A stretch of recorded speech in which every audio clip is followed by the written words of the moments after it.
مصر تتحدى القيود الأمريكية. أولى مقاتلات جي-10C الصينية تصل للقاهرة. في ظل التوترات العسكرية المتصاعدة في المنطقة، تتجه الأنظار نحو مصر. القاهرة التي لطالما كانت لاعباً استراتيجياً بارزاً في الشرق الأوسط، تتخذ خطوة جريئة نحو تنويع مصادر تسليحها. تطور مفاجئ. القوات الجوية المصرية تتسلم رسمياً أول دفعة من مقاتلات جي-10C الصينية، المجهزة بأحدث صواريخ جوجو القادرة على استهداف الأهداف خارج نطاق الرؤية. فماذا يعني ذلك؟ وما دلالات هذا التحول الكبير في العقيدة العسكرية المصرية؟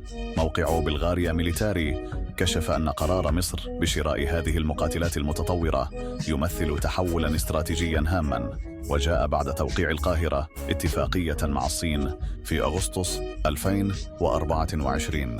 الطائرة التي تعرف بالتنين النشط تمثل إضافة نوعية لسلاح الجو المصري الذي يسعى لتعويض أسطوله القديم من طائرات F-16 الأمريكية. مصر بذلك تصبح ثاني دولة في العالم تحصل على مقاتلات جي-10C الصينية بعد باكستان. ولكن لماذا اختارت مصر الطائرة الصينية بدلاً من تحديث طائراتها الأمريكية؟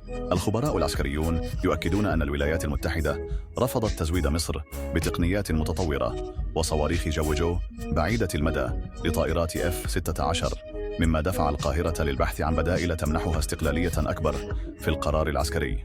على عكس المقاتلات الأمريكية مثل F-16، لا تفرض الصين قيوداً على استخدام الأسلحة المرفقة بجي-10C، مما يمنح الدول حرية تشغيلية كاملة دون قيود سياسية.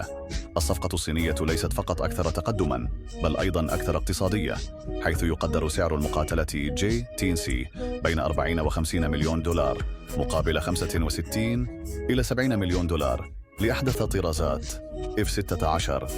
الصاروخ B-15E الذي يبلغ مداه 145 كيلومتراً يمنح المقاتلة قدرة قتالية مرعبة تجعلها خصماً لا يستهان به في سماء الشرق الأوسط.